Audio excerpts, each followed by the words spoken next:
सावन के महीने में शुक्ल पक्ष की भी अष्टमी पड़ेगी और कृष्ण पक्ष की भी अष्टमी पड़ेगी। बोलो पड़ेगी कि नहीं पड़ेगी? दोनों पक्ष में अष्टमी पड़ती है। सावन के महीने की जो अष्टमी होती है, शिव महापुराण की कथा में और देवी भागवत में वर्णन मिलता है। देवी भागवत में और शिव पुराण में वर्णन मिलता है, अष्ट सिद्धि नवनिधि 64 योगिनी सारी विद्या नव देवी सब सावन के महीने की अष्टमी तिथि के दिन महादेव से मिलन करने आती हैं। भगवान देवाधिदेव महादेव 11 रुद्र के रूप में, 12 ज्योतिर्लिंग के रूप में, सहस्त्र नामावली के रूप में शिव उनसे मिलते हैं। वो समय होता है प्रदोष का समय, शाम का समय। जब सावन के महीने की अष्टमी तिथि पड़े, चाहे वो उजाले की पड़े चाहे अंधेरे की पड़े, अष्टमी तिथि पड़े, शाम के समय 2 दीपक, एक लंबी बत्ती का एक गोल बत्ती का, शिव के मंदिर में अपनी कामना कर कर, जो बच्चों को अच्छी नौकरी चाहिए या कोई बीमारी का हल चाहिए या धन की कमी है या कोई समस्या है, एक लंबी बत्ती किसके लिए है? जम के बोलो, देवी के लिए। गोल बत्ती किसके लिए है? देव के।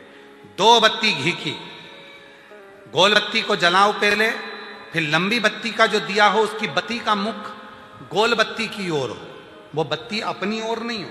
समझ में आ रहा है ना सबको? जो बत्ती होती है, शंभू दिया लाओ जरा, ए पंडितों दिया लाओ, ब्राह्मणों दिया लाओ, हाँ लाओ दीपक लाओ, बत्ती भी लगा के लाओ, खाली दिया का ला रहे हो, हाँ लाओ।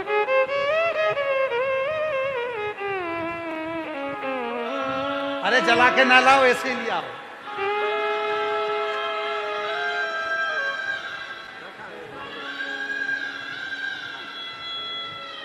बताओ, दीपक की कथा है और इतना बड़ा दीपक यहीं रखा है। अच्छा, भोलेनाथ जी को भी मालूम है आज ये वाली कथा बाचेगा जब ये दिया आ गया हो।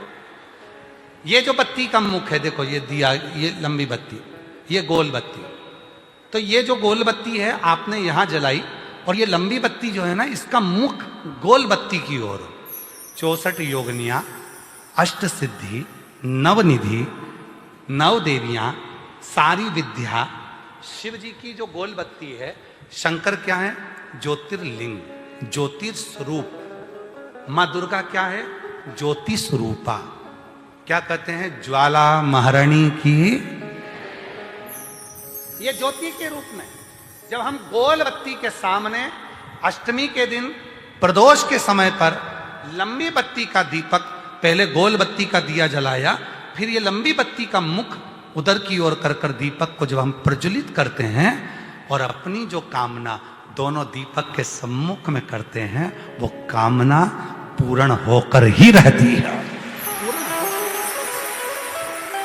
2 बत्ती पर करना क्या है? दोनों अष्टमी पर, सावन के महीने में जो उजाले पक्ष की अष्टमी आएगी उस पर भी करना है, और जो अंधेरे पक्ष की आएगी उस पर भी करना है। बड़ी सुंदर दीप बनाया है, जोरदार ताली बजाओ जिसने बनाया।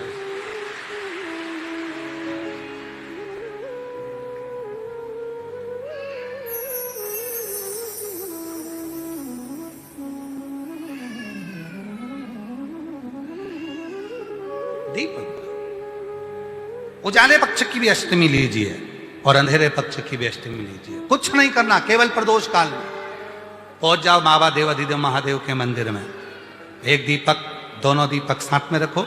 एक दीपक गोल बत्ती का पहले जलाओ, लंबी बत्ती का दीपक का मुख गोल बत्ती की ओर करो, प्रज्वलित करो और बाबा को अपने मन का भाव करो। बाबा को अपने मन का प्रार्थना करो, हृदय से बाबा को निवेदन करो, विनय करो, विनती करो। आज कथा का चतुर्थ दिवस है। 5 दिन की कथा में आज कथा की शिवरात्रि है। बाबा को अपने मन का भाव कहिए, प्रार्थना करिए, विनय करिए, निवेदन करिए। जहाँ जगह मिले वहाँ बैठकर बाबा को अपने मन का भाव कहो, हृदय से प्रार्थना करो, विनय करो, निवेदन करो, विनती करो। ये कथा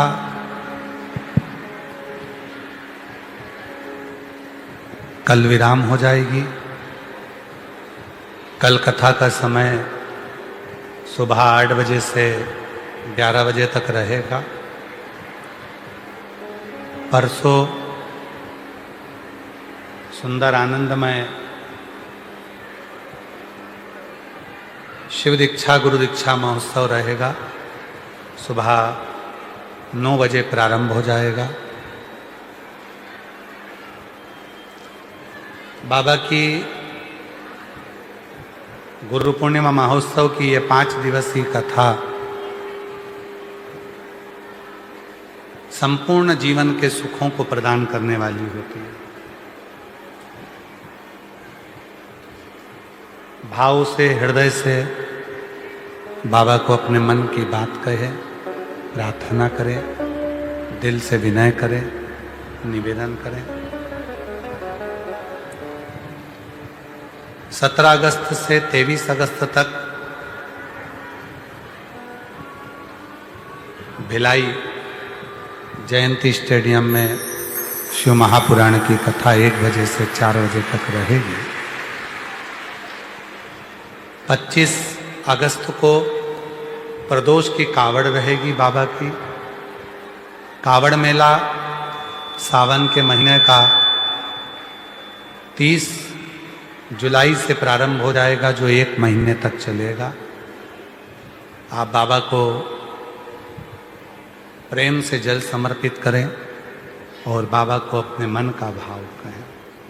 हृदय से अपने मन की बात भगवान देवाधिदेव महादेव को कहिए, भाव से प्रार्थना करिए, निवेदन करिए, विनय करिए।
सब दुख काटो मारा। ओम भोला सब दुख काटो मारा। वेश है मंगल मंगलकारी। वेश मंगल मंगलकारी। शमशान वासी हमारा। शमशान वासी हमारा। ओ भोला सब दुख काटो हमारा। ओ भोला सब दुख काटो हमारा।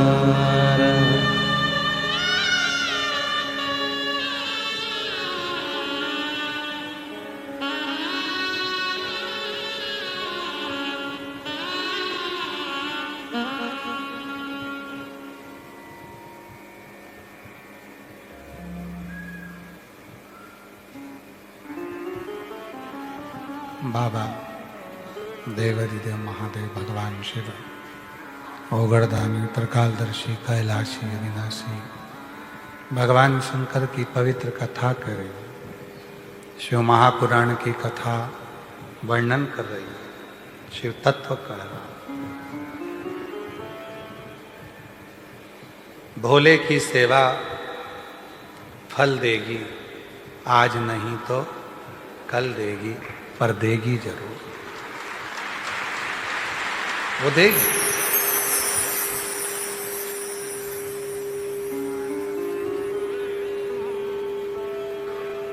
पार्वती मैया भगवान देवाधिदेव महादेव की साधना में, उपासना में जो लगी,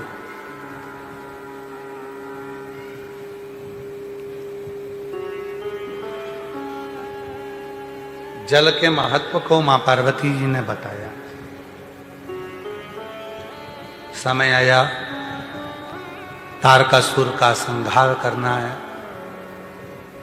और ये तारकासुर कोई साधारण नहीं है जो शिव का उपासक है। भगवान शंकर की किसी से बेर नहीं है।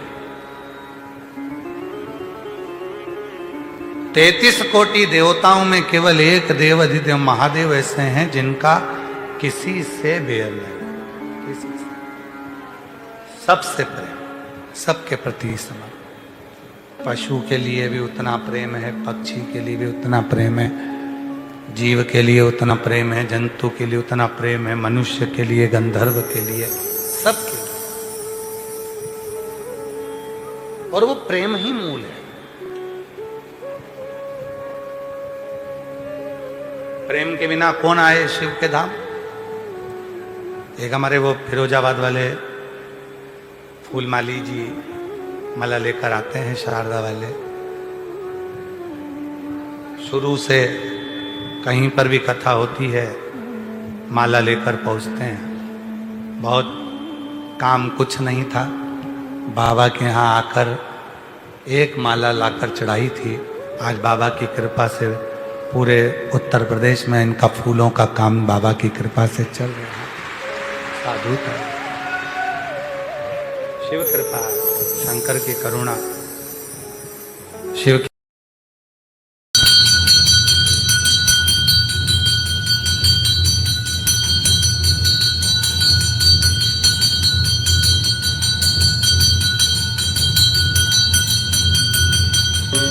शिव से करी गई प्रार्थना कभी खाली नहीं, बस उसको दिखावा प्रिय नहीं है।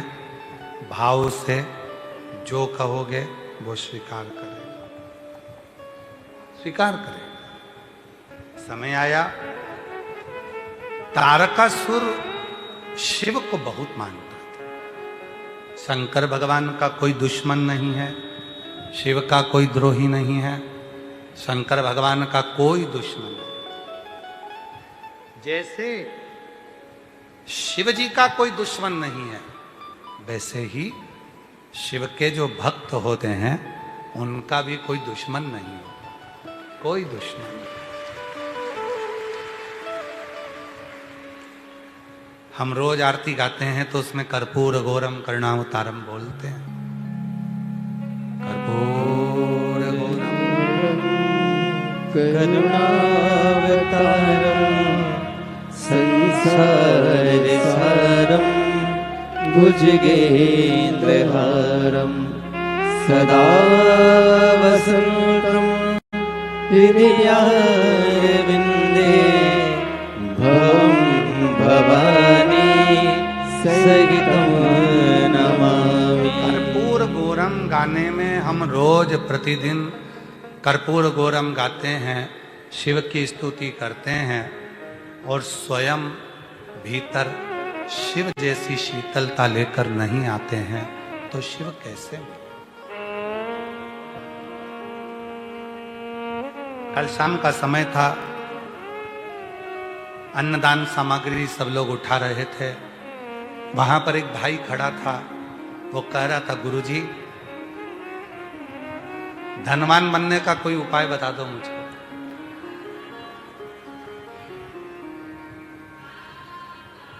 अन्नदान संभाल रहा था और कहता गुरुजी धनवान बनने का कोई उपाय बता दो मुझको। हमने उससे कहा तुम पुण्यवान बन जाओ, धनवान अपने आप बन जाओ। पुण्यवान। फिर उसने पूछा पुण्यवान बनने का उपाय बता दो। हमने कहा पुण्यवान बनने का सबसे सुंदर तरीका है, जहां शिव महापुराण की कथा हो वहां मौका मिल जाए किसी को पानी पिलाने का, मुख झूठा कराने का, शिव के मंदिर में सफाई करने का, कोई सेवा करने का, कोई वृद्ध जन, कोई बीमार, कोई दुखी, कोई गरीब की सहायता करने का थोड़ा सा भी मौका मिल जाए तो पुण्य कमाना चालू करो। जब तुम्हारे खाते में पुण्य बढ़ना प्रारंभ होगा तो महादेव धन देना प्रारंभ कर। पुण्य बढ़, धनवान बन भी जाओगे और अगर पुण्यवान नहीं हो तो धनवान बनकर कुछ नहीं कर सकते। तुम्हारा धन केवल गलत जगह पर जाएगा।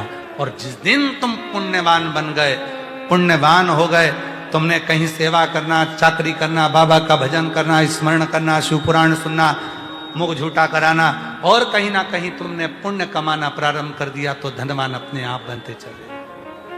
आप पुण्यवान तो बनो। संसार का मनुष्य धनवान बनना चाहता है पर पुण्यवान बनना नहीं चाहता। और जिस दिन पुण्यवान बन गए फिर कोई दिख, खूब कमाओ, डट के कमाओ, रात दिन कमाओ, 24 घंटे कमाओ। जितनी तुम्हारे शरीर की कैपेसिटी है उससे 1000 गुना ज्यादा मेहनत कर कर कमाओ, खूब धन इकट्ठा करो।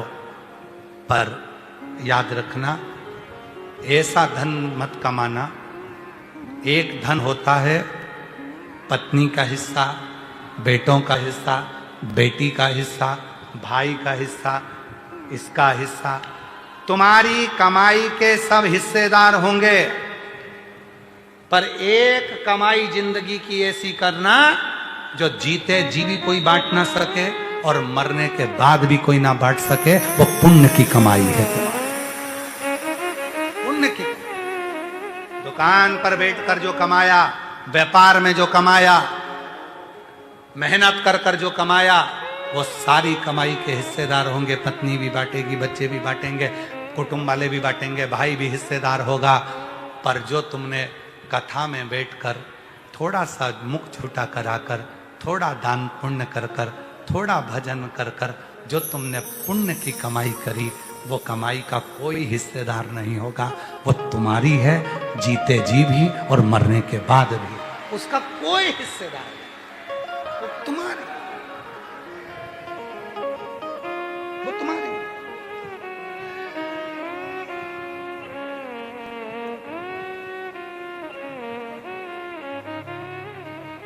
उसका हिस्सेदार कोई नहीं है।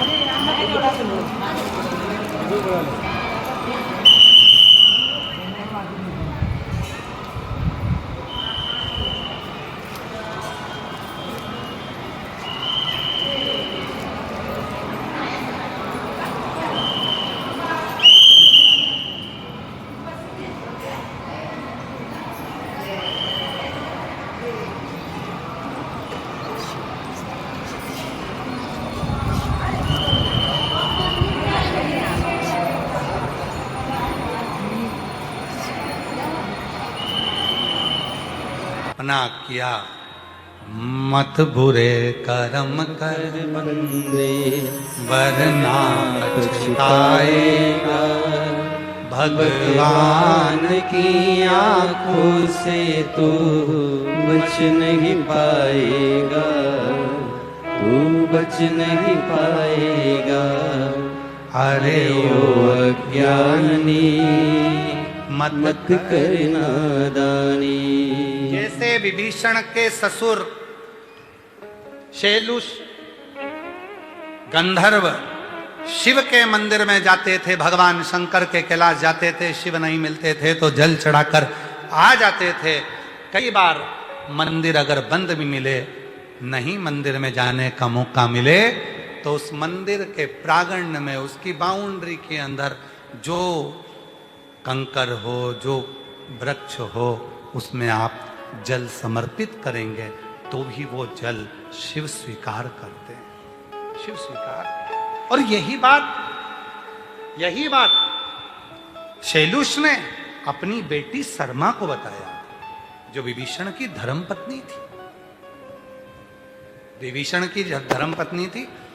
धर्मपत्नी की भाग्य देखकर विद्वानों ने कह दिया था, ए शैलुष, ए गंधर्व, तेरी जो लड़की है शर्मा, ये दासी बनकर रहेगी। दासी। शैलुष की आंख में जल भर गया। मेरी बेटी शर्मा। विभीषण के ससुर आंख में आंसू भरकर रो रहे हैं। शैलुष आंसू भरकर रो रहे हैं। मेरी लड़की शर्मा दासी बनकर रहेगी। उनको नहीं मालूम था कि कहां शादी होगी।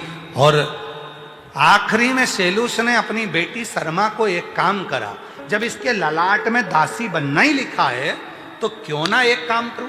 जब बर्तन धोना लिखा है, झाड़ू लगाना लिखा है, पोछा लगाना लिखा है, सबके कपड़े धोना लिखा है, पूरे घर की गुलामी लिखी है, तो एक गुलामी और चालू कर दूं। शंकर जी के मंदिर की भी गुलामी चालू कर दूं। घर के कपड़े धोती हूँ, घर में पोछा लगाती हूँ, घर में बर्तन मांजती हूँ, तो शंकर के मंदिर में भी झाड़ू लगा लूं एक बार, शंकर के मंदिर में भी पोछा लगाऊं, शंकर के मंदिर के भी बर्तन मांज दूं। और जैसे ही विभीषण के ससुर शैलुष अपनी लड़की शर्मा को लेकर जाते, शंकर के मंदिर में बुआरी लगवाते, शिव के मंदिर की चौखट की झाड़ू लगवाते, और जब उसके मंदिर की सेवा चालू कर दी, जब तुम उसकी दासी बन गए, तो फिर संसार में किसी की भी दासी नहीं बन सकते, किसी की दासी।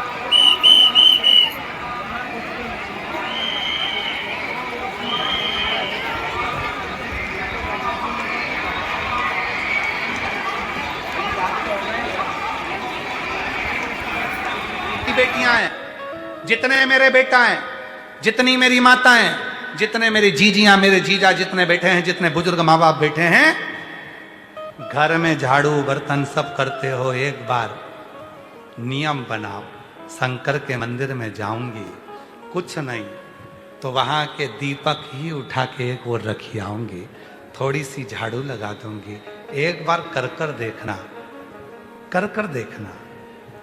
जब तुम उसकी दासी बन जाओगे ना, तो दुनिया में तुम फिर किसी की दासी नहीं बनोगे, किसी की दासी। शर्मा ने एक दिन पूछ लिया, पिताजी तुम शिव जी के मंदिर में झाड़ू लगाने का बोलते हो, पोछा लगाने का बोलते हो, मुझे क्या मिलेगा? कुछ नहीं बेटा, मैंने विद्वानों से पूछा, तेरा भाग्य तो भाग्य में लिखा था कि तू दासी बनेगी, तू दासी बनेगी, पर मैं तेरे भाग्य को बदलना चाहता हूं। और संसार में किसी की सामर्थ्यता नहीं है जो किस्मत को पलट दे। केवल किस्मत पलटने वाला तो देवाधिदेव महादेव है, जो पलट देता है, किस्मत को पलट देता है, वो बदल सकता।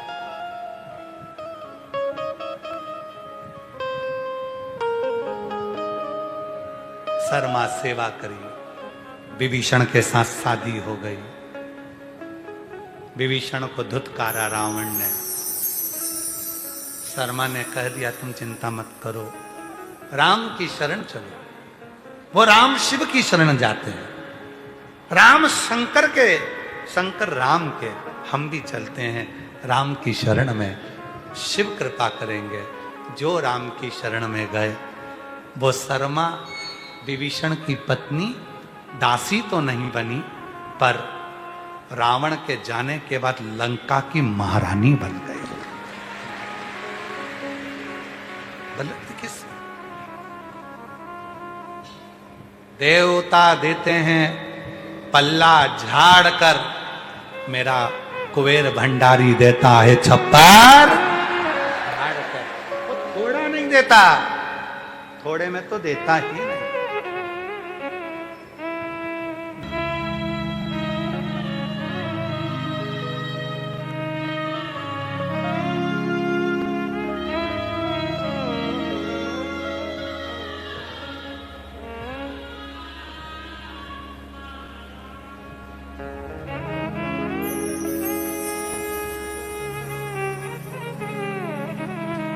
भगवान देवाधिदेव शिवोगढ़दानी त्रिकालदर्शी कैलाशी अविनाशी भंडार भरने वाला है, साधारण नहीं। बड़ी कृपा करता, बड़ी कृपा करता। उसका कोई दुश्मन नहीं, दुश्मन।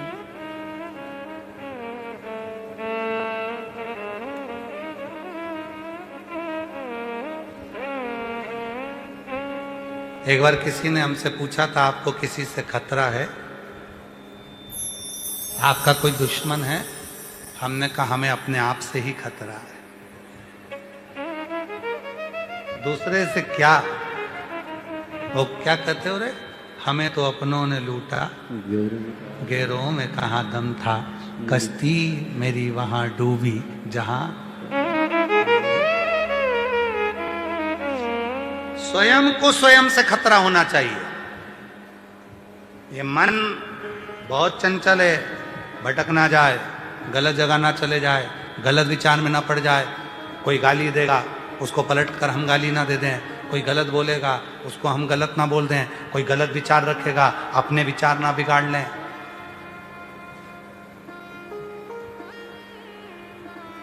कुत्ता देखा है? अरे जम के तो बोलो। हमने भी कुत्ता देखा है। तुमने देखा है? बिच्छू देखा है? सांप देखा है? कुत्ता काटेगा, जहर चढ़ेगा।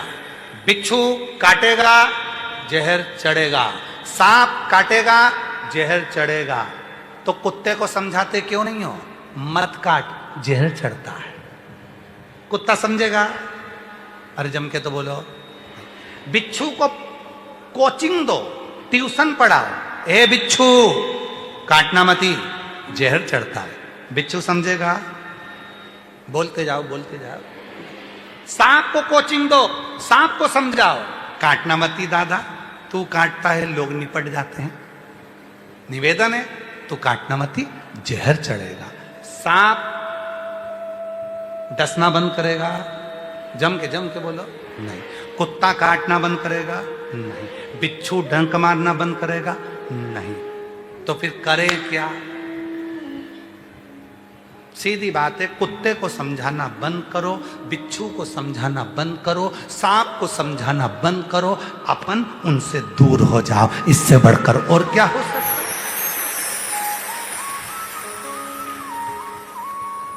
तुम्हें मालूम है कुत्ता काटेगा और जहर चढ़ेगा, बिच्छू काटेगा जहर चढ़ेगा, सांप काटेगा जहर चढ़ेगा। तो क्यों उसके करीब में रहते हो? जो बुरा है उससे दूरी बनाओ,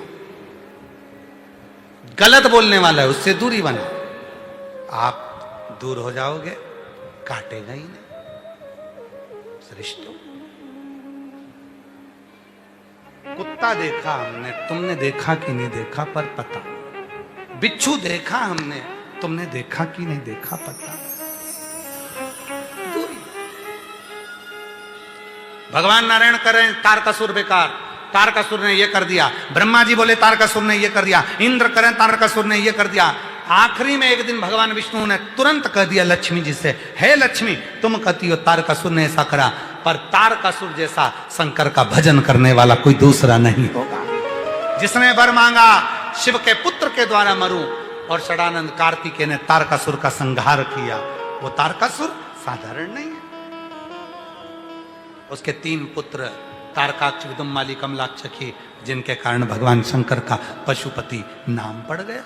बोल पशुपतिनाथ भगवान की।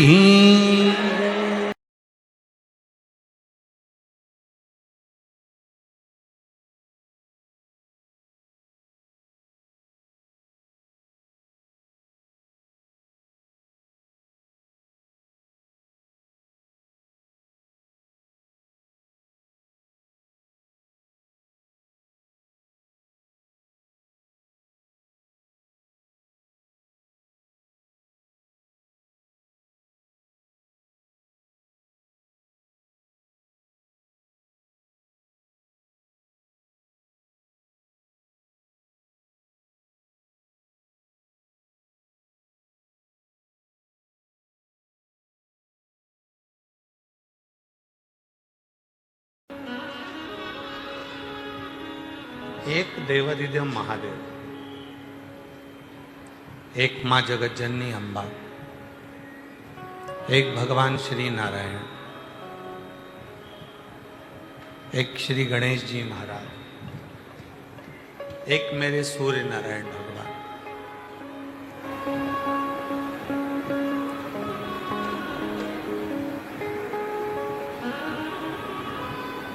जिस समय पर संसार का मनुष्य जब बंधनों में फंसता है,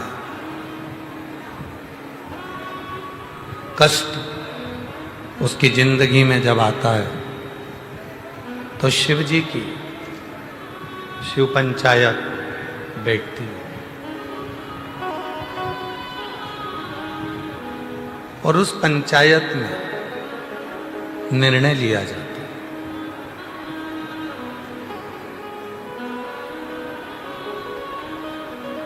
क्या निर्णय लिया जाता है कि इसने अपनी जिंदगी में शिव की साधना कितनी की।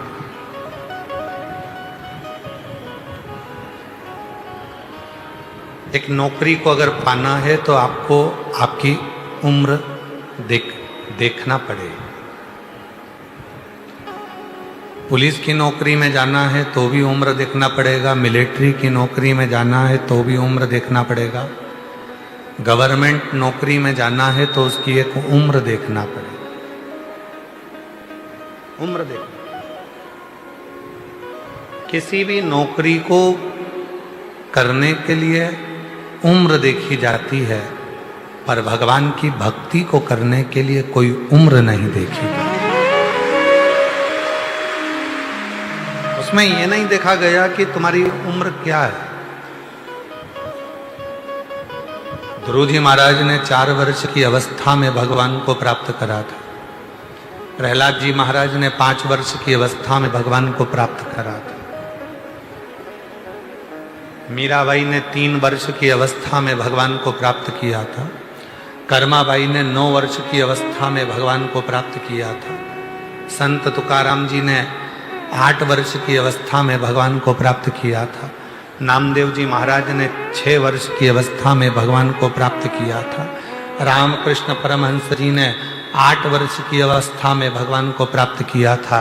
शबरी अम्बा ने जब एक अवस्था पूरी चली गई तब भगवान को प्राप्त किया था। ऐसी कई ऐसे संवाद हैं जिन संवादों में हमको लगता है कि भगवान को पाने के लिए उम्र नहीं, भगवान को पाने के लिए केवल भाव देखा जाता है। फिर उम्र कोई सी भी हो, परमात्मा प्राप्त हो ही जाता है।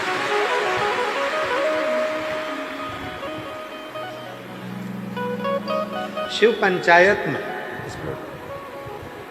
शिव पंचायत, शिव पंचायत के अंतर्गत 5 देवता बैठते हैं और शिव पंचायत में जब वो 5 देवता बैठते हैं तो वो निर्णय लेते हैं, वो निर्णय लेते हैं। क्या निर्णय लेते हैं? इसके मुख से, इसकी दृष्टि से, इसकी श्रवण शक्ति से, इसकी नासिका से भगवान के चरणों की सुगंध कितनी ली गई है, श्रवण से भगवान का कथा कितनी सुनी गई है, जिह्वा से भगवान का कितना नाम जप किया गया।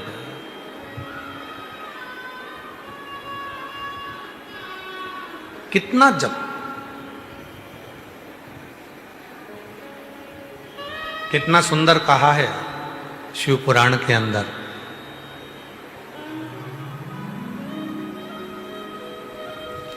पार्वती जी की सहेली विजया ने एक प्रश्न किया। पार्वती जी की सहेली विजया बोली कि पार्वती जी, पूर्व में तुमने पूरा तप करा, शिवजी नहीं मिले, साधना करी, शिवजी नहीं मिले, व्रत करा, शिवजी नहीं मिले, आराधना करी, शिवजी नहीं मिले, योग करा, शिवजी नहीं मिले, पार्थिव शिवलिंग का पूजन करा, शिवजी प्राप्त हुए। मैं पूछना चाहती हूं, हे पार्वती, आप नित्य सरोवर से, नदी से जल भरकर लाती हो और शिवजी को जल चढ़ाती हो, आखिर क्यों? मेरी जितनी जीजियां बैठी हैं, जितने मेरे जीजा बैठे हैं, जितनी मेरी बेटियां बैठी हैं, जितने मेरे बेटा बैठे हैं, जितने मेरे बुजुर्ग माँ बाप बैठे हैं, सावधानी से सुनिएगा। और जो आस्था चैनल पर, फेसबुक, यूट्यूब पर, सोशल मीडिया पर इस पवित्र कथा को सुन रहे हैं, वो भी सावधानी से सुन।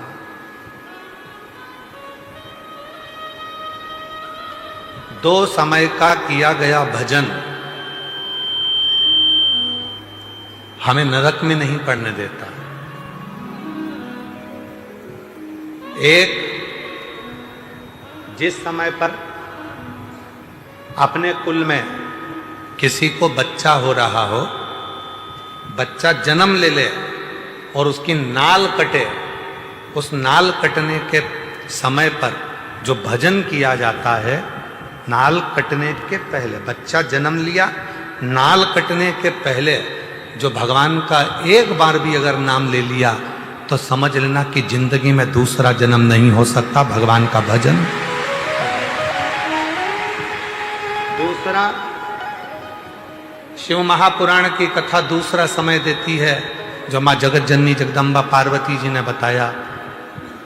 जिस समय पर संसार का मनुष्य अपने घर से जल लेकर, जैसे मां पार्वती जी नदी से जल भरकर, सरोवर से जल भरकर, बावड़ी से जल भरकर पार्थिव शिवलिंग का पूजन करने के लिए जाती थीं, जिस समय पर संसार का मनुष्य अपने घर से जल भरकर शंकर के मंदिर तक जाता है, जितनी देर उसके हाथ में कलश रखा रहता है पानी का, उतनी देर अगर उसके मुख से 2 बार भी शिव का नाम निकल जाता है तो फिर संसार में उसका जन्म नहीं होता, वो शिव का।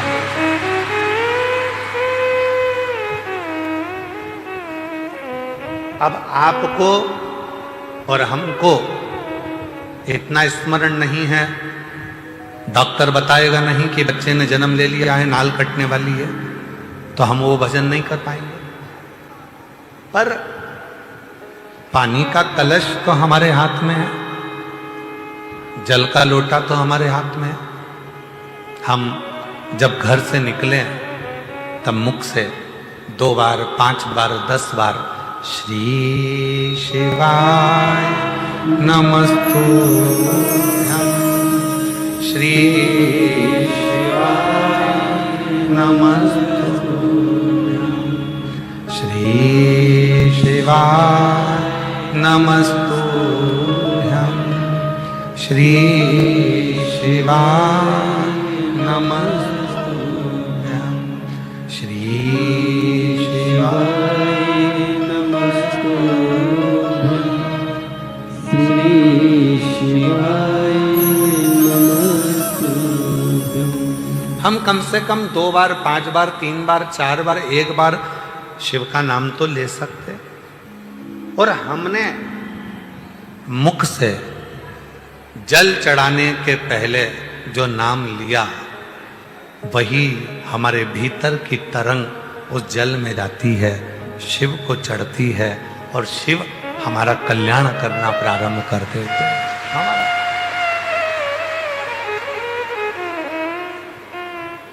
कितना सुंदर कहा है।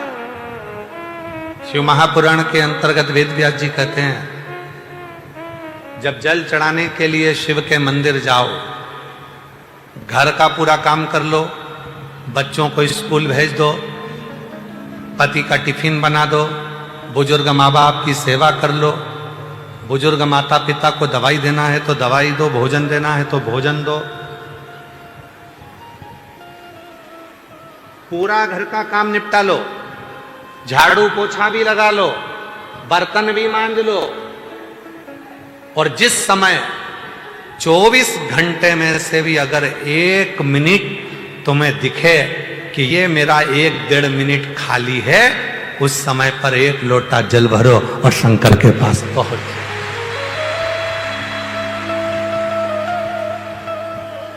झगड़ा कर नहीं। बच्चे रो रहे हैं और तुम शिव जी के मंदिर में बैठे हो, शिव स्वीकार नहीं करेगा। पति आवाज लगा रहा है कोई काम के लिए और तुम शंकर के मंदिर में बैठे हो, स्वीकार नहीं। घर के बुजुर्ग माँ बाप दवाई के लिए घर पर बैठे हैं और तुम शिव के मंदिर में बैठे हो, स्वीकार नहीं हो। ये स्वीकार। बर्तन मांज लिए, भोजन बना लिया, सब्जी रोटी बना ली, सारा घर का काम कर लिया। अब कई लोग कहते हैं गुरुजी हम तो अशुद्ध हो जाएंगे, हम तो अशुद्ध हो जाएंगे। ए मेरी जीजियों, भगवान शंकर ने जब माता पार्वती जी के साथ में 7 फेरे लिए, 7 फेरे, और फेरे होने के बाद जब माता पार्वती जी के मांग में जब सिंदूर भरा गया, वो सिंदूर जब मांग में भरा जा रहा था, वो सिंदूर नासिका पे आकर गिर रहा था। किसी किसी के यहां आज भी सिंदूर नाक से भरा जाता है तो मांग के मध्य तक भरा जाता है, आज भी। शिवजी ने जब मांग में सिंदूर दिया, वो सिंदूर नासिका पे आकर गिरा, नासिका।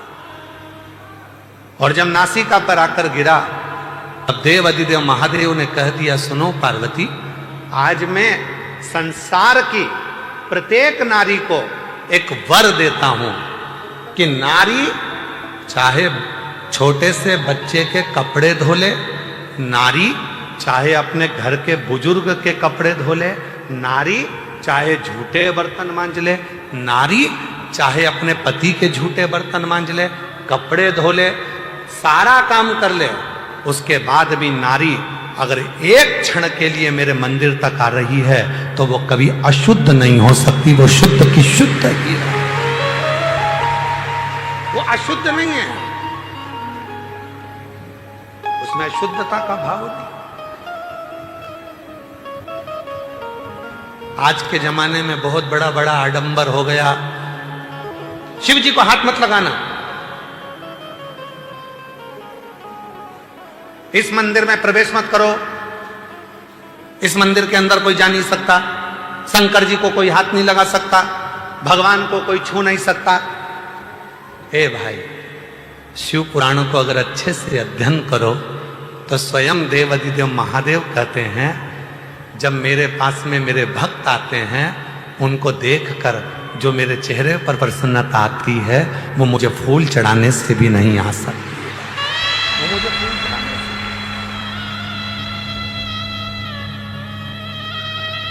से। ये तो अब जब मंदिर हो सारे के सारे शंकर जी के मंदिर में भक्तों का जाना चालू हो गया, तो अब लोगों ने थोड़ा सा ये क्रम चालू कर दिया। शाम को भगवान का श्रृंगार हो जाता है, हम जल नहीं चढ़ाने देंगे। शाम को शिव जी को पानी मत चढ़ाना, शाम को शंकर जी को जल मत चढ़ाना। ये अब चालू हुआ।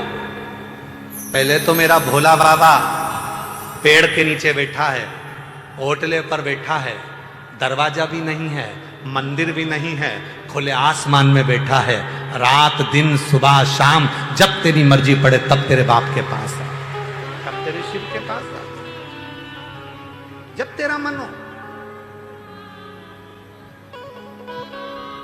एक पूजन आपको बताई थी, एक उपाय आप लोगों को बताया था। रात्रि के 9 बज के, जम के बोलो 9:15 वाला, वो ऐसा शस्त्र है। अब कई लोग उसका विरोध भी करे, सीहोर वाले बाबा तो हर कुछ बता देते हैं। रात को 9:15 पे शंकर जी को जल चढ़वा रहे हैं। ए भाई, पेट दुखेगा ना तो बच्चा अपने पापा और मम्मी से ही कहेगा। बच्चे को दर्द होगा तो वो अपने माँ बाप से कहेगा। दरवाजा बजाएगा, पापा मम्मा आई, दरवाजा बजा। ये संसार का मनुष्य का बाप देव अधिदेव महादेव है। जब इसको दुख आएगा तो कहां जाएगा, किससे कहे, किसको बोलेगा?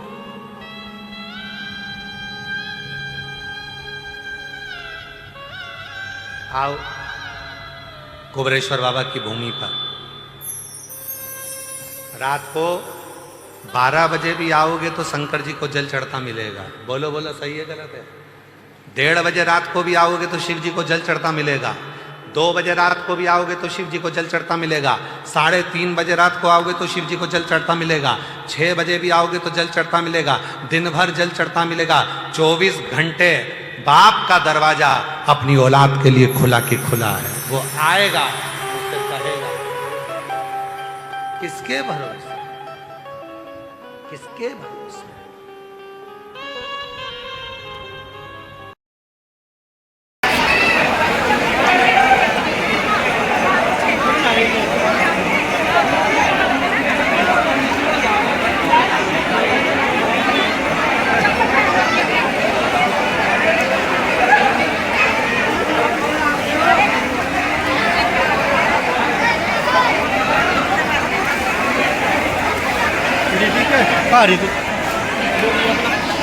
हम उसके आश्रित हों, हम उसकी शरणागति में। ये अब हो गया। रात को जल मत चढ़ाओ, दिन में जल मत चढ़ाओ। 2 देवता हैं जिनकी रात्रि है। बाकी के किसी देवता की रात्रि बता दो गिनकर। केवल 2 देवता हैं जिनकी रात्रि है। एक मेरे देव अधिदेव महादेव जिनकी शिवरात्रि, और दूसरी मां जगत जननी जगदम्बा जिनकी नवरात्रि।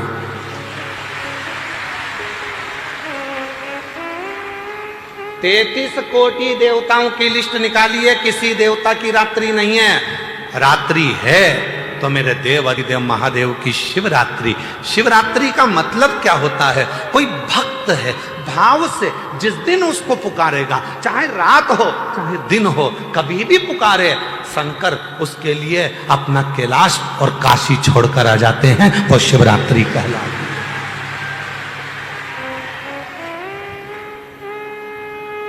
आज क्या है? कथा की शिवरात्रि। अगर तुमने कह दिया किसी के सामने आज शिवरात्रि है तो लोग कहेंगे पागल हो गई क्या? अभी कोई शिवरात्रि है? महीने की शिवरात्रि तो बाद में आएगी। तू तो अभी की शिवरात्रि, ये शिवरात्रि कहां से आ गई? कई लोग कहते सीहोर वाले बाबा ने शिवरात्रि बनाना चालू कर दिया, हर कथा में शिवरात्रि मनाते हैं। क्यों ना मनाए, क्यों ना मनाए? हमारा वो आकाश और आशीष इनकी औलाद हैं, वो हमारा आकाश, उसकी छोटा वाला लड़का है माधव, वो रोज जन्मदिन मनाता है। और वो आशीष है तो वो उसकी लड़की गुड़िया आविका, वो भी रोज जन्मदिन मनाती है।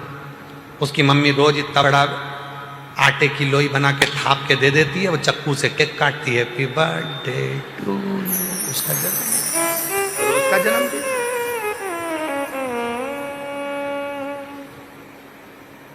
कोई जरूरी है कि जन्मदिन आएगा तब केक काटेंगे?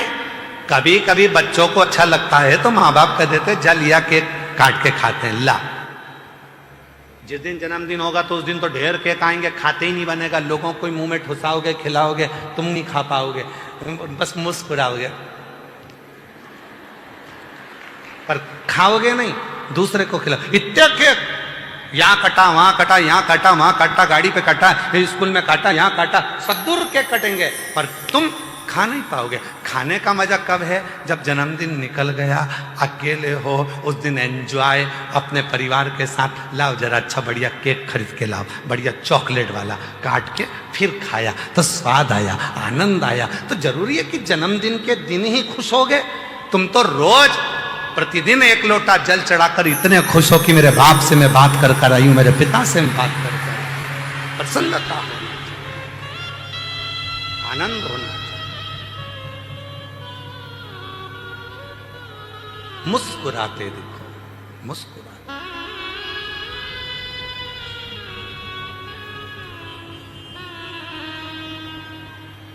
दो देवता हैं जिनकी रात्रि है, एक मेरी माँ आद्य शक्ति माँ दुर्गा, जगत जननी जगदम्बा अम्बा, मेरी माँ अम्बे महारानी जिनकी नवरात्रि है। नवरात्रि, एक मेरी माँ जिनकी नवरात्रि। नवरात्रि का मतलब है माँ का दरवाजा कभी बंद नहीं होता। तुम रात्रि को भी अपनी माँ को पुकारोगे तो माँ तुम्हारे सामने खड़ी मिलेगी।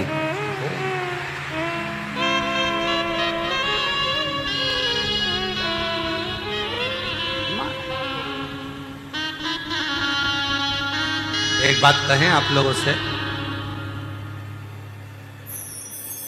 घर की जो बुजुर्ग माँ होती है ना, वो बोलती बहुत, पर उसको बोलने देना चाहिए। क्यों?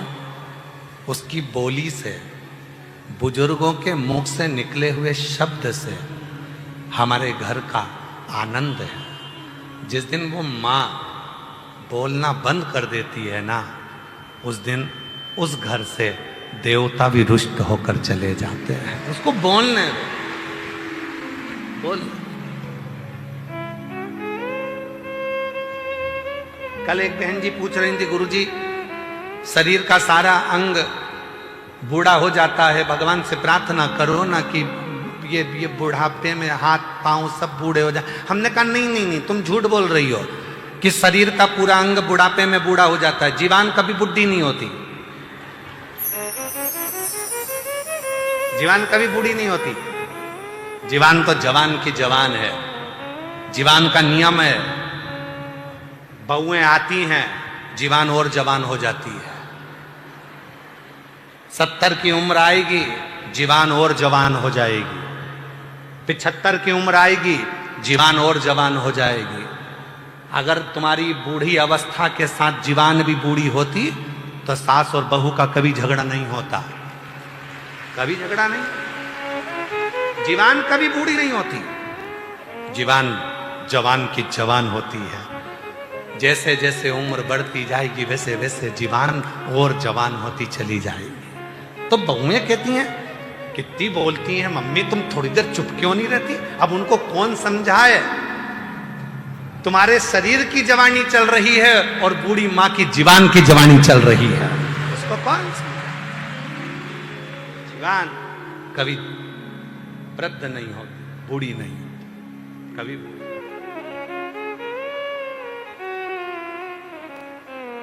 ये बूढ़ी नहीं है।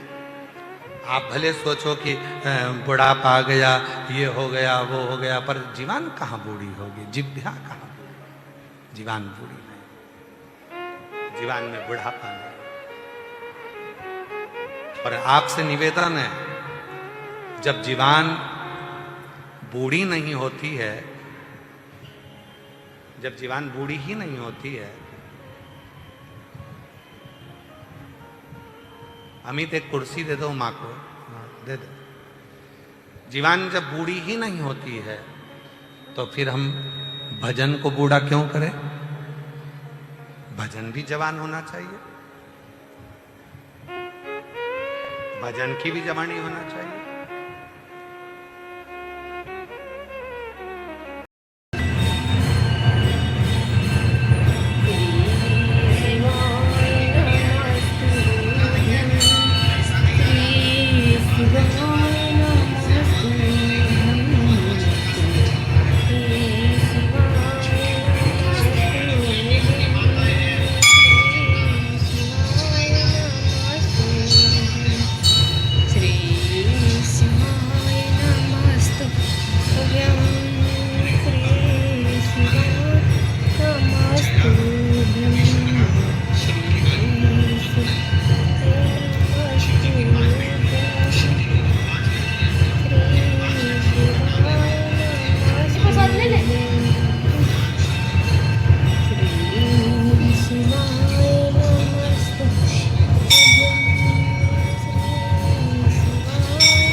जीवान कभी बूढ़ी नहीं होती, भजन करो।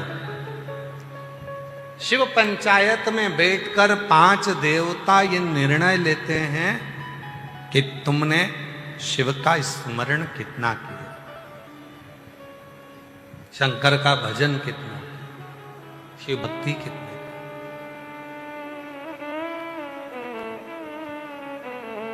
जल का पात्र लेकर जा रहे हो, घर का पूरा काम कर लो, सारा काम निपटा लो, फ्री हो जाओ, तब फिर जाओ।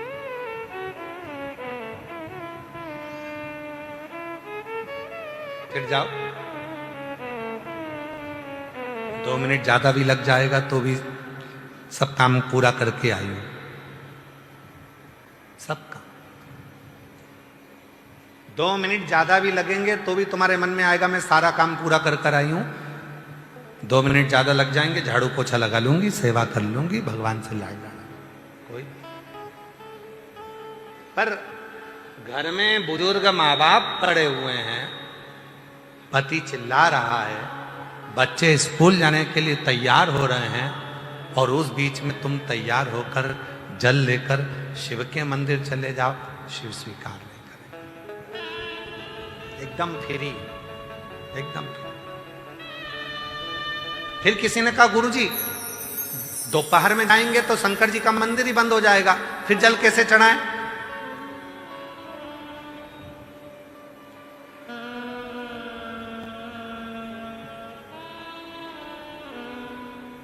फिर याद करो विभीषण के ससुर की कथा। विभीषण के ससुर का क्या नाम था? बोलो बोलो, जल्दी से बोलो। विभीषण के ससुर का क्या नाम था? विभीषण की धर्म पत्नी शर्मा, शर्मा के पिता का नाम था शैलुष। क्या नाम था? शैलुष। गंधर्व थे।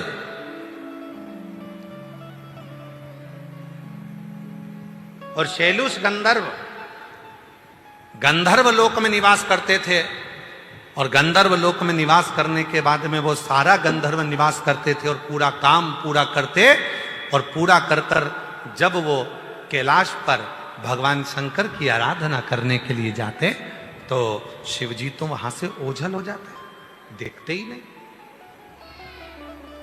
अब तुम अपने ऊपर लेके चलना इस कथा को। हम अगर दोपहर में जाएंगे तो मंदिर बंद हो जाएगा, समझ लो शिव जी ओझल होगा। क्या करें? विभीषण के ससुर शैलुष गंधर्व जब देखते थे कि शंकर जी नहीं है, जो जल लेकर जाते थे वो जल शंकर जी के कैलाश पर चढ़ाकर आ जाते, कहीं एक कोने में जल को समर्पित कर देते। जल को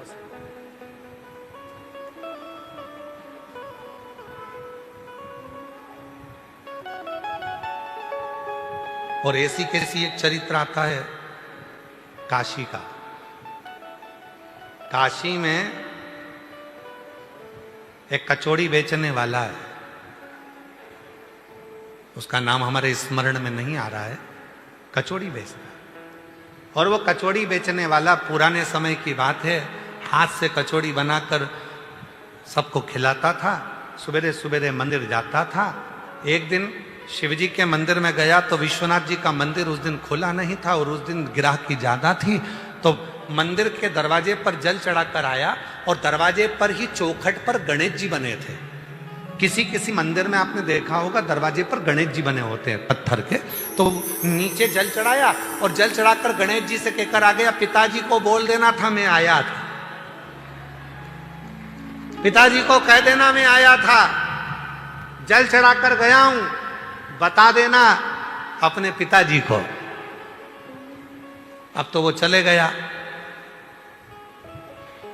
गणेश जी महाराज मुस्कुराकर अपने पिताजी के पास गए और भोलेनाथ जी से कहा, वो कचौड़ी वाला आया था, कह रहा था कि मैं आया था, बोल देना पिताजी को।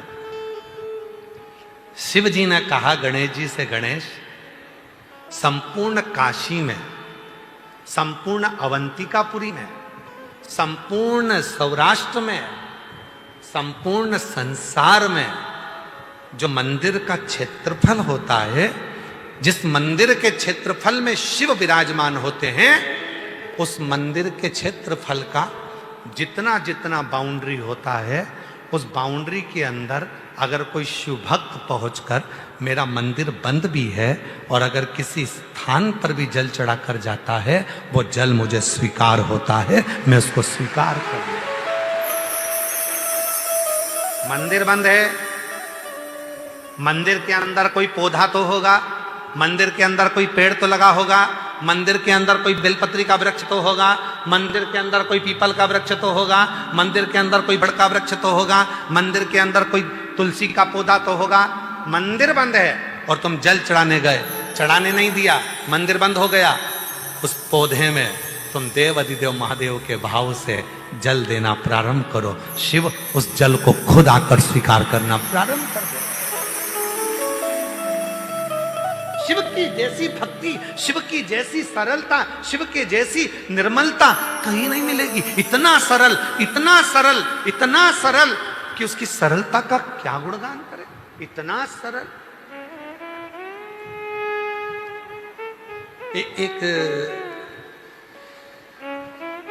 गुरुजी ने एक भैंस चराने वाले को गुरु मंत्र दे दिया और भैंस चराने वाले को गुरु मंत्र दिया और गुरु मंत्र देकर कहा कि इस मंत्र को याद कर लेना, 1 महीने बाद आकर पूछूंगा, अगर मंत्र नहीं बताया तो काट के फेंक दूंगा तेरे को, सोच लेना। चेले ने कहा जी गुरुजी मैं मंत्र याद कर लूंगा और उसको मंत्र दे दिया, ओम नमः शिवाय। क्या मंत्र दिया? ओम नमः शिवाय मंत्र। अब ओम नमः शिवाय भैंस चराने जाए, ओम नमः शिवाय, ओम नमः शिवाय, गाय भैंस चराए और ओम नमः शिवाय बोलता जाए, बोलता जाए। एक दिन पानी पीने के चक्कर में इसकी भैंस आगे निकल गई। भैंस आगे निकली तो ये दौड़ कर गया और गया तो भैंस दिखी नहीं। इतने में दूसरा व्यक्ति आया और आकर बोला, वो उधर तेरी भैंस जा। वो दौड़ कर गया और दौड़ कर जाकर भैंस को पकड़ा, पकड़ तो लिया, मंत्र भूल गया, मंत्र भूला। वो उसके पास गया जिसने भैंस बताई थी, भैंस वाले के पास जाकर कहा, क्यों भैया तूने मेरी भैंस बताई, एक मंत्र में मुंह से बोल रहा था, तुझे वो मंत्र याद है क्या? हाँ तू कुछ बोल तो रहा था, कुछ अच्छा ही बोल रहा था, तू बोल रहा था ओम, हाँ बिल्कुल ऐसा ही है, बताना पूरा क्या था। ओम ओम ओम भैंस जाए, बिल्कुल सही है, बस यही मंत्र था। अब उसने चिल्लाना चालू करा, ओम भैंस जाए, ओम भैंस जाए, ओम भैंस जाए, ओम भैंस जाए। एक दिन शंकर भगवान ने पार्वती जी से पूछा, पार्वती तूने मेरे कितने नाम सुने हैं? पार्वती जी बोली, प्रभु आपके तो हजारों नाम है, सहस्त्र नाम, आपके तो ढेरों नाम है। पार्वती आज मेरा नया नामकरण संस्कार हुआ है, जा पूछ किया। किससे? वो भैंस चराने वाले से। जा। पार्वती जी एक ब्राह्मण की पत्नी का रूप रख कर गई, उससे जाकर पूछा, भैया तू ये किसका मंत्र बोल रहा है?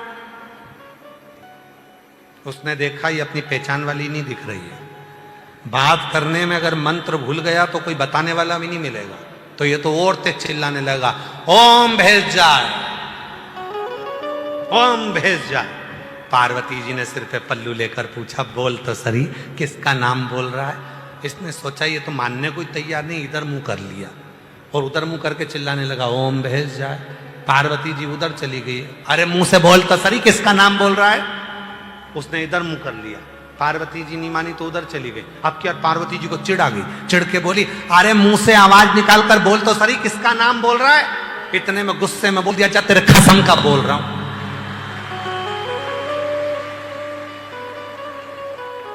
अब जो बोला तेरे कसम का बोल रहा हूं, पार्वती जी सीधे ऊपर आई महादेव के पास में। भोलेनाथ जी ने पूछा, पूछिए ही, हाउ किसका नाम ले रहा है? मेरे कसम का।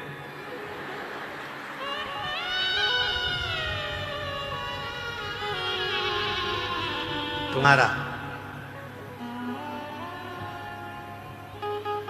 शिव जी बड़े खुश हुए, पार्वती को लेकर गए। भगवान शंकर ने कहा, मंत्र जपना बंद कर, ये उल्टा मंत्र है, मेरा मंत्र है ओम नमः शिवाय।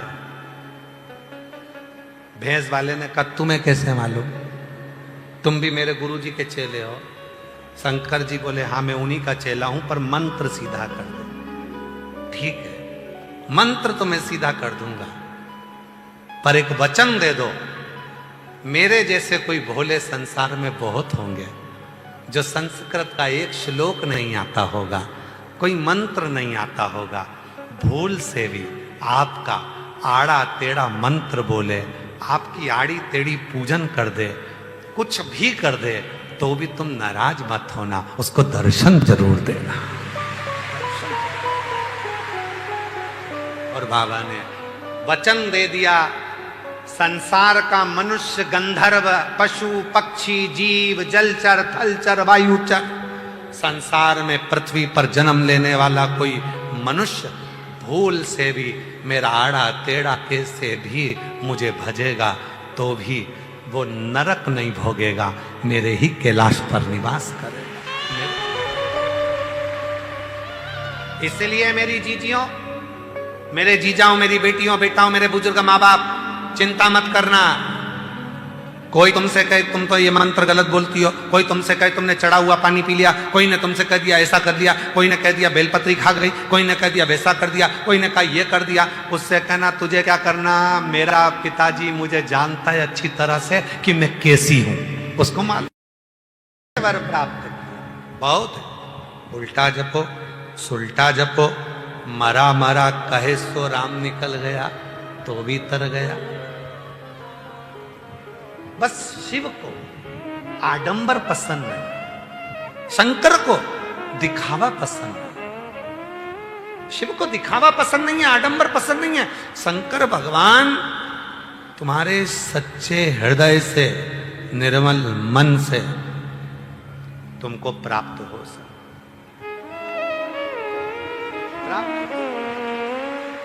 दो रात्रि है, रात में भी देव अधिदेव महादेव और मां जगत जननी दुर्गा भवानी को पुकार सकते हो। एक नवरात्रि, दूसरी शिव।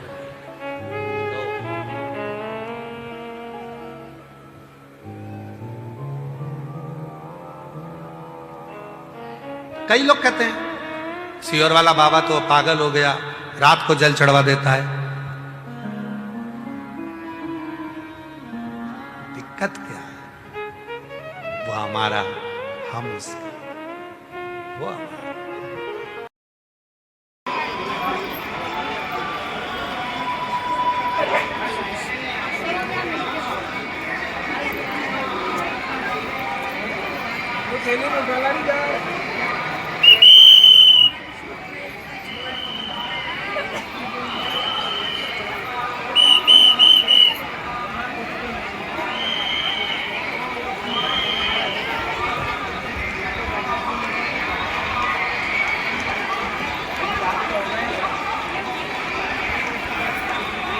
अब कई लोग कहते हैं गुरुजी हम ऑनलाइन कथा सुन रहे हैं, या हम आपकी कथा सुबह हो जाएगी और दोपहर में डी लाइव आएगी, उसका फल मिलता है?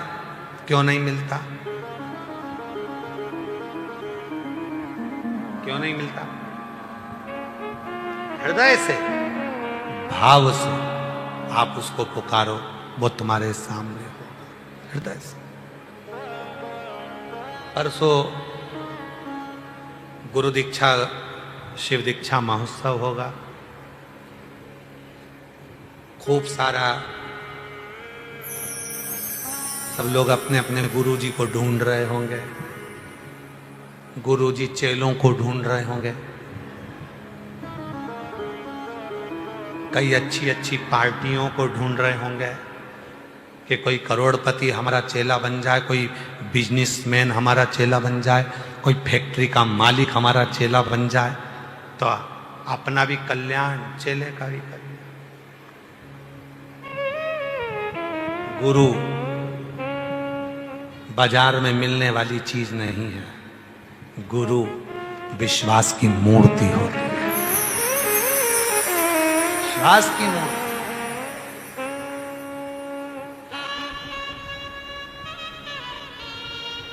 गुरु कभी नहीं कहेगा कि तुम मेरे पास में आओ, गुरु कभी नहीं कहेगा कि तुम मुझे भजो, गुरु कभी नहीं कहेगा कि तुम मेरा स्मरण करो, गुरु कभी नहीं कहेगा कि मेरे पास आकर बैठो। और आज हम कहने में पीछे नहीं हटेंगे। जितने गुरुओं के पास जाओगे भारत की भूमि के, सारे गुरुओं के पास चेलों का रिकॉर्ड रहता है, सारे गुरुओं के पास चेलों का रिकॉर्ड रहता है। मेरे इतने शिष्य, मैंने इतने लोगों को गुरु मंत्र दिया, मेरे महाराष्ट्र में इतने, छत्तीसगढ़ में इतने, राजस्थान में इतने, गुजरात में इतने। प्रत्येक बड़े से बड़े गुरु से लेकर छोटे से छोटे गुरु के पास में सारे चेलों का रिकॉर्ड रहता है, शिष्यों का रिकॉर्ड रहता है। केवल एक सियोर वाला बाबा ऐसा है जिसके पास कोई रिकॉर्ड नहीं रहता।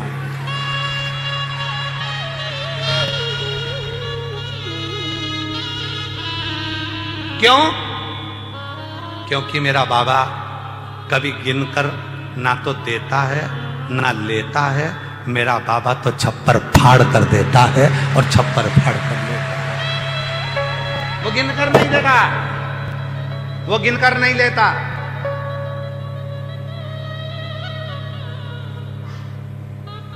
कई लोग हमसे भी पूछते हैं गुरु मंत्र लेने के टाइम कितनी माला जपे हैं, हम उनका चेहरा देखकर कहते हैं बिल्कुल मत जप,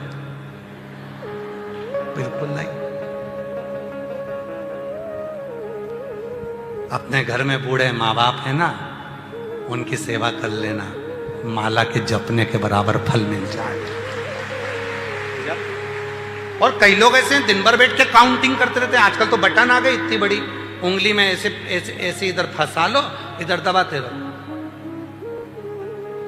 मुसद्दी लाल जैसा मुंह करके बैठ जाएंगे।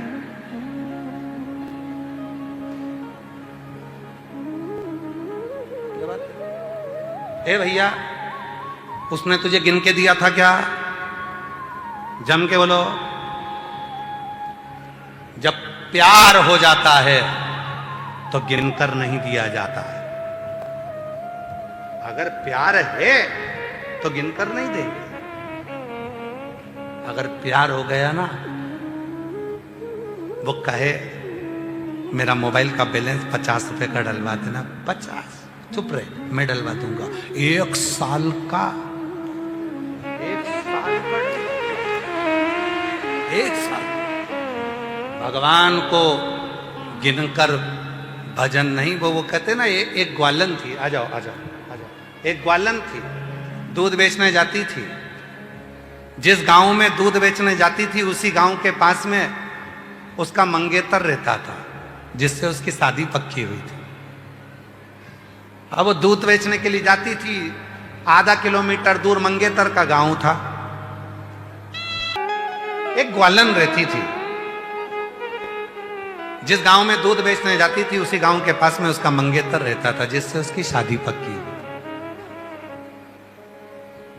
अब वो दूध बेचने बाद में जाती थी उस गांव में, पहले मंगेतर के गांव जाती थी।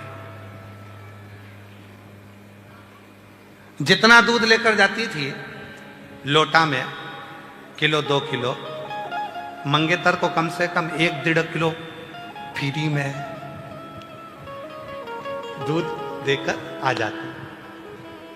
आती आती दूसरे गांव में जाती तो उसमें पानी उतना ही मिला लेती, दूध उतना की उतना ही। एक संत रोज देखते थे। संत ने उससे कहा, बेटा तू रोज दूध बेचने जाती है, सबको पानी पानी दी आती है, तेरे मंगेतर को तू गाढ़ा गाढ़ा दूध पिलाती है, तुझे पाप नहीं लगेगा? वो कितने रुपए देता है तेरे को? 1-1.5 किलो दूध का कोई पैसा देता? अरे महाराज जी, जिससे प्यार हो जाता है उससे कुछ लिया थोड़ी ना जाता है, उसको तो दिया जाता है, और गिनकर नहीं दिया जाता है, उसको गिनकर नहीं दिया जाता। कोई तुमसे कहे श्री शिवाय नमस्तुभ्यम का जाप 15 बार करो, कोई तुमसे कहे 20 बार करो, कोई कहे 1 माला करो, कोई कहे 50 माला करो, कोई कहे 21 माला करो, कोई कहे 11 माला करो। और शिव पुराण की कथा कहती है कि जिस समय पर तुम्हें 1 मिनट का भी समय मिले, उस समय पर जब लोटा भरकर जल लेकर शंकर के मंदिर जाओ, जितनी दूर तुम्हारा शिव का मंदिर है उसके बीच में तुम 5 बार 10 बार जितनी बार जप करोगे वो 1000 गुना फल तुमको प्रदान कर देगा। उतना जप भी तुम्हारे लिए बहुत।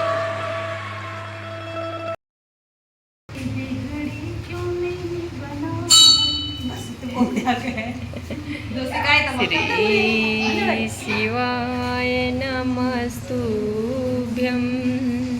श्री शिवाय नमस्तुभ्यं, श्री शिवाय नमस्तुभ्यं, श्री शिवाय नमस्तुभ्यं,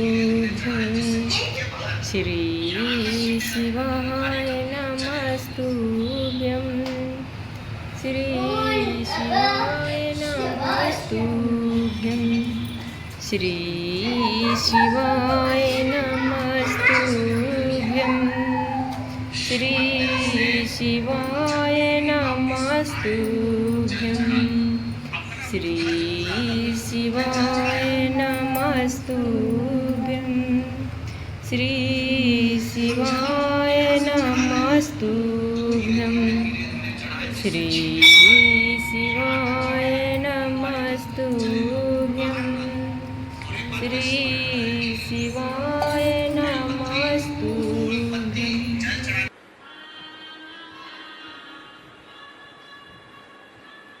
अभी कुछ दिन पहले की बात है, शायद 4-5 दिन हुए होंगे, हमारी धर्मपत्नी हमसे कह रही थी बच्चों की स्कूल की फीस जमा करना है और ऑटो वालों को ऑटो का किराया देना है, स्कूल जाने का पैसे दे दो। हमने कहा क्या तू मुझसे मांगती रहती है, घर में अम्मा बैठी है ना, अम्मा से ले के। अब अम्मा भी सोचेगी कि कम से कम पति से ले, अम्मा से ले। हमने कहा देखो अभी अम्मा का खर्चा करवाओ, अम्मा चली जाएगी तब अपन खर्च करेंगे, अभी अम्मा का,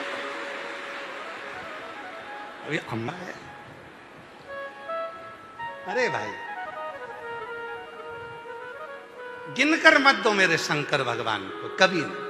जो लोग कहते हैं हम 108 बेलपत्र चढ़ाएंगे, कोई कहता है हम सावन के महीने में 1.25 लाख बेलपत्र चढ़ाएंगे, कोई कहता है हम 1000 चावल का दाना चढ़ाएंगे, कोई कहता है हम शंकर भगवान को इतना दूध चढ़ाएंगे। शिव पुराण की कथा कहती है एक चावल का दाना भी अगर दिल से चढ़ाया गया है तो वो 1000 के बराबर है। एक बेलपत्र भी दिल से चढ़ाया गया है वो 1000 के बराबर है।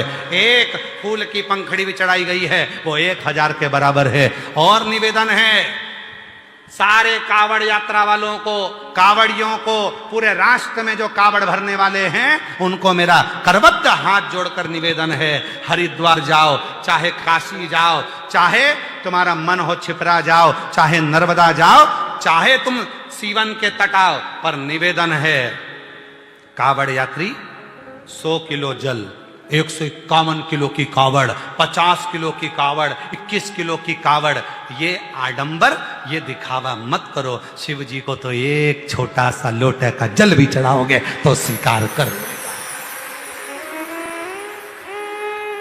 मेरे शंकर भगवान को आडंबर कर मत दिखाओ। मैं 101 किलो लेकर चल रहा हूं और 101 किलो कंधे पर लेकर चल रहा है। उधर पत्नी बेचारी की जान सूखे जा रही है, मेरा पति भूखा होगा, माँ बाप की जान सूख रही, मेरा बेटा कैसे चल रहा होगा, किसी का दिल दुखा कर ना।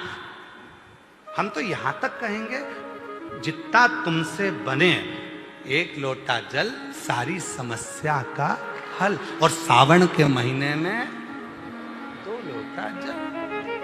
हमने कई माताओं को देखा, हमारे वो सीहोर की एक माता जी हैं, हमारे वो सुनील माथुर की उनकी मम्मा, उनकी माता जी 1 महीने कावड़ चढ़ाती है, पूरा 1 महीने रोज उनके मोहल्ले की कम से कम 20 से 22 माताएं आती हैं, सवेरे 4 बजे इंदौर नाके से निकलती हैं, रोज सीवन माँ का जल शिव जी को पैदल चढ़कर आएंगी, चढ़ाएंगी, फिर गाड़ी में बैठकर ऑटो से घर चले। प्रतिदिन 1 महीने तक की कावड़ चढ़, दिखावा नहीं, 2 छोटे छोटे उन्होंने कलश ले लिए, अपनी 2 रिबिन में बांध लिए और लेकर बोल बम बोल बम बोल बम बोल बम चलता चलता और बाबा को चढ़ा देती। भाव अब इतना लेकर दिखावा नहीं, मेरे शंकर को तुम्हारे दिखावे की बिल्कुल जरूरत नहीं है। और फिर निवेदन है आप सबसे, जो गुरु दीक्षा महोत्सव में आए हैं, शिव दीक्षा महोत्सव में आए हैं, उनसे निवेदन है आप और जगह पर गुरु मंत्र लोगे तो आपको ये चीज लेना पड़ेगा, ये चीज करना पड़ेगा, ये किताब लेना पड़ेगी, वो किताब लेना पड़ेगी।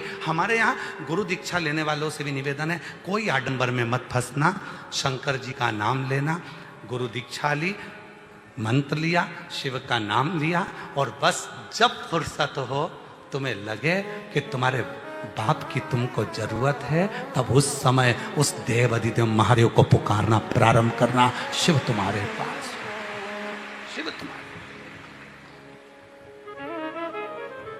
कोई आडंबर नहीं करना, कोई दिखा।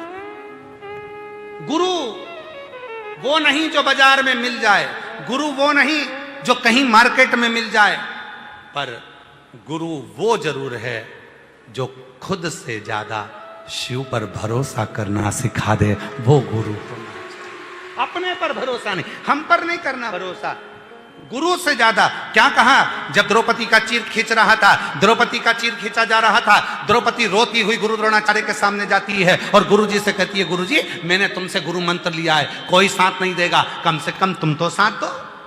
गुरु जी हाथ जोड़कर बोले मैं भी तेरा साथ नहीं दूंगा, मैं भी नहीं दूंगा, पर याद कर मैंने जो तुझे गुरु मंत्र दिया है ना, उस मंत्र को जपना प्रारंभ कर, मैं साथ नहीं दूंगा, मंत्र जप। और द्रौपदी ने जो मंत्र का उच्चारण करना प्रारंभ करा तो द्रौपदी कहती है मैं तो रजस्वला हूं, 3 दिन का मेरा रजो धर्म है, इस समय पर तो मैं भगवान को याद नहीं कर सकती, इस समय पे मैं भगवान की पूजन नहीं कर सकती, इस समय में मंदिर नहीं जा सकती, इस समय में भगवान की शरणागति नहीं ग्रहण कर सकती।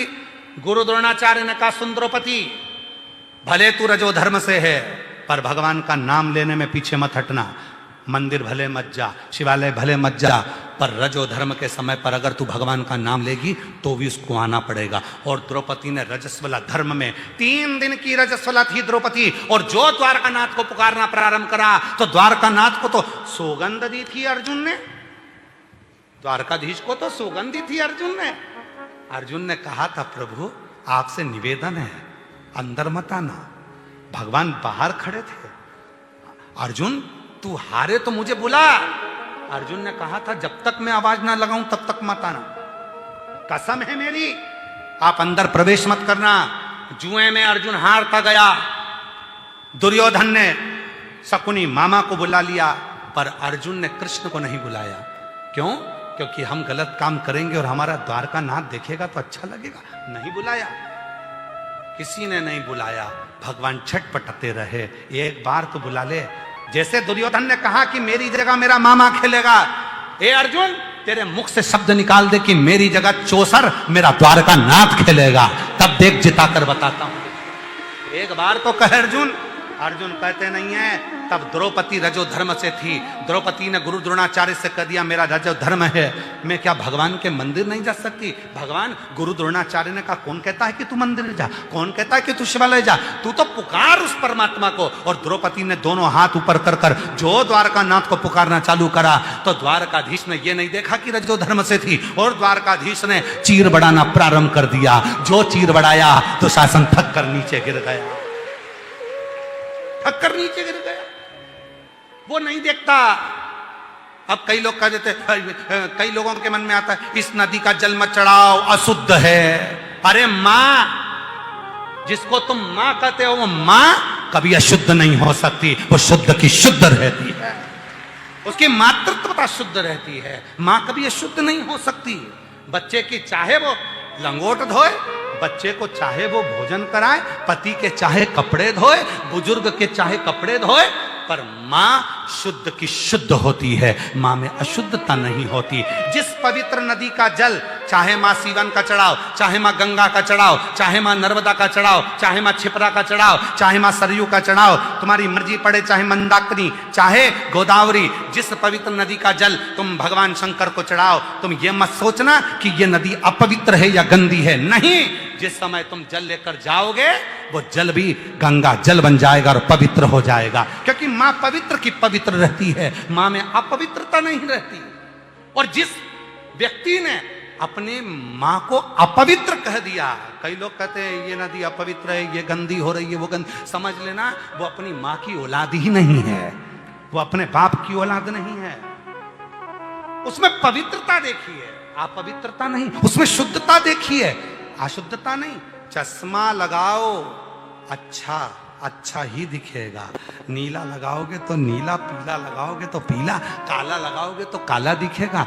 जब तुम्हारी निगाह में अच्छाई भरी होगी तो सब नदियां पवित्र नजर आएंगी, सब जल पवित्र नजर आएगा, हर एक में शिव नजर आएगा, हर एक में शंकर। आप उसकी पवित्रता को जानिए, शुद्धता को जानिए। आपके अंदर वो शुद्धता का भाव नहीं है, आप अपवित्रता देखो। भगवान कृष्ण ने कहा, द्रौपदी का चीर बढ़ाते बढ़ाते बढ़ाते बढ़ाते कपड़े का लग गया गट्ठा। द्रौपदी हाथ जोड़कर बोली, रे द्वारका नाथ, मैं 3 दिन की रजस्वला थी, मैं अशुद्ध थी, मैं अशुद्ध थी, और तूने मुझे छू लिया, तूने मुझे छू लिया। जब चीर बढ़ा तो कपड़ा तो छुआया ना, तूने मुझे छू लिया। भगवान कहते हैं, री द्रौपदी, शिव ने पार्वती को वचन दिया था मांग में सिंदूर भरते समय, हे पार्वती, संसार की स्त्री जब पुकारे तब देवता को आना पड़ेगा और वो शुद्ध की शुद्ध रहेगी।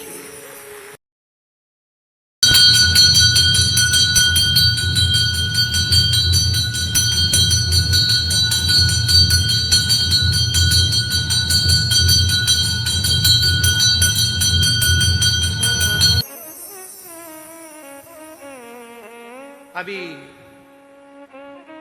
जंतर मंतर का बहुत बड़ा खेला हुआ, बहुत बड़ा। कई लोग आए, सारे महाराज बोले तुम ना बोलोगे। हमने क्या क्या बोले, समय आन दो सब दिखेगा। बच्चे बच्चियां राष्ट्र के प्रधानमंत्री जी को मां और बहन की गाली दे रहे थे। ये हमारे भारत की सभ्यता है, ये हमारे भारत की संस्कृति है, ये हमारे घर के संस्कार हैं। जिस व्यक्ति ने सनातन धर्म को मजबूत कर दिया, भारत के प्रधानमंत्री नरेंद्र भाई मोदी ने जब राष्ट्र को मजबूत कर दिया और आज तुम उसकी माता को या बहन को गाली दो कि कौन स्वीकार करेगा? गलत, गलत, ये स्वीकार नहीं है। आप आंदोलन करिए, खूब चिल्लाओ, खूब आंदोलन करो, हम आपके साथ खड़े मिलेंगे। 24 घंटे आप बुलाना, पंडित प्रदीप मिश्रा भी जनता तंत्र पर मिलता, पर मां और बहन की गाली के साथ नहीं मिलता। ये हमारी संस्कृति नहीं है, ये हमारे संस्कार नहीं है, ये हमारी सभ्यता नहीं है कि हम हमारे भारत के कोई भी प्रधानमंत्री हो, किसी भी पार्टी से है, वो ऊंचे सिंहासन पर बैठा है, वो राजा है। प्रजा का काम है उसका साथ देना, भले फिर वो कोई भी हो, साथ देना।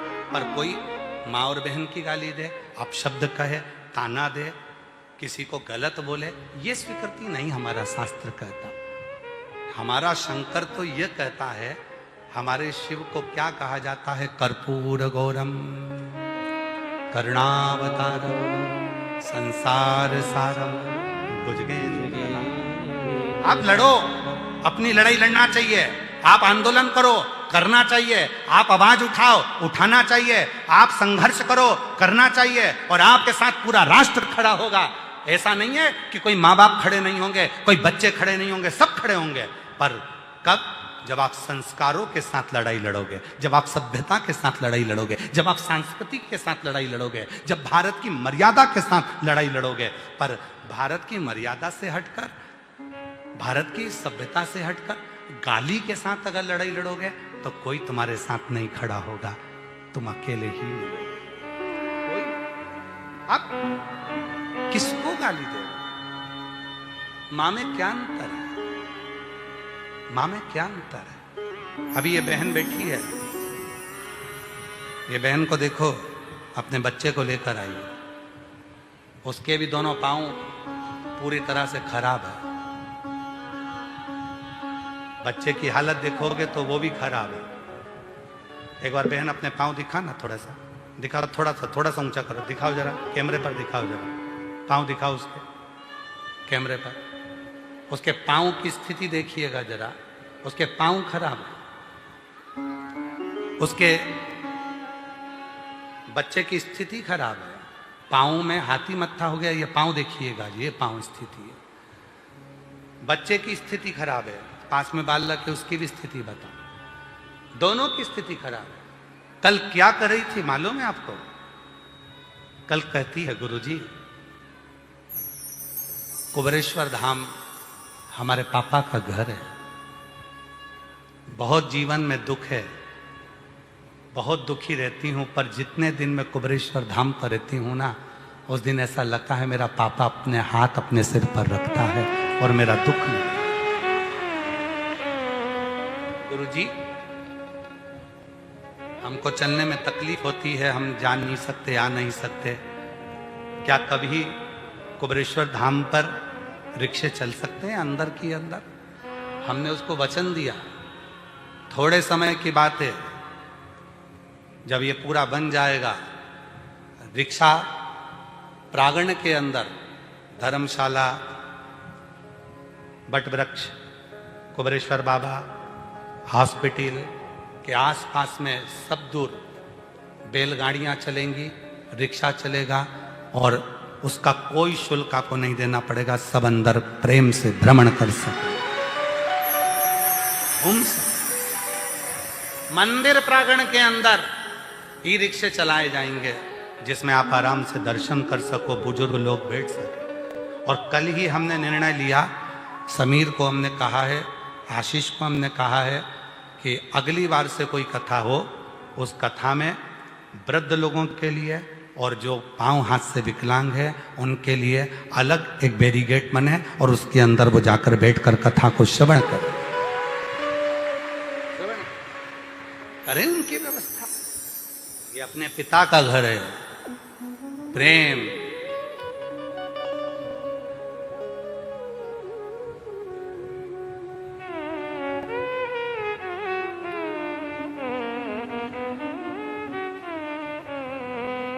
परम पूज्य मोरारी बापू जी कहते हैं अपनी वाणी में, सत्य प्रेम करुणा इन 3 को पकड़ लो, इन 3 को पकड़ो। आडंबर में मत जाना, गुरु की शरणागति में जाओ तो ये भाव लेकर जाओ, सबसे पहले मेरे घर की सेवा, मेरे परिवार की सेवा, मेरे माता पिता की सेवा, मेरे बच्चों की सेवा, मेरे पति की सेवा, मेरी अपनी सेवा। जो तुम्हारे को शरीर में कष्ट है तो अपनी भी सेवा का, अपना भी ध्यान रखो, केवल दूसरे का नहीं, अपना खुद का भी ध्यान रखो, स्वयं का भी। मेरी जीजियां बहुत पेट भर के सबको खाना खिलाती हैं पर खुद भूखी रह जाती हैं। नहीं, सबको खिलाओ, तुम भी अच्छे से खाओ पेट भर कर। कई माताएं कहती हैं हमको बहुत ताने दिए जाते हैं, अपशब्द कहते हैं, कहने दो, पिता सुन रहा है ना, गाली पूरी होने दो। शिशुपाल की गालियां पूरी हुई, बकता रहा वो गाली, आखिरी में सुदर्शन चक्र उठाया गया था। जिस दिन तुमको अपशब्द कहने वाला, ताने देने वाला, गाली देने वाला का, उसका भी इंतजार करना। मेरे शंकर भगवान के यहाँ, कुबेरेश्वर बाबा के यहाँ देरी हो सकती है, अंधेरी नहीं हो सकती।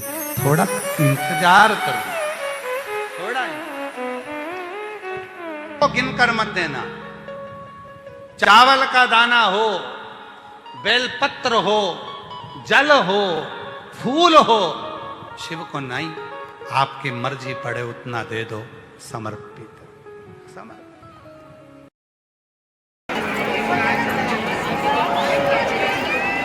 वहां से तो बुलाता मैं देखे आ रहा हूँ। वीडियो बना ली।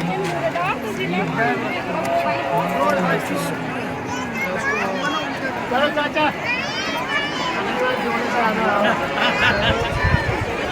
तो नीचे कहाँ चलेगी गंदगी का, वो सब नीचे कीचड़ हो रही। हाँ तो कंधे पे लाकर उठ कर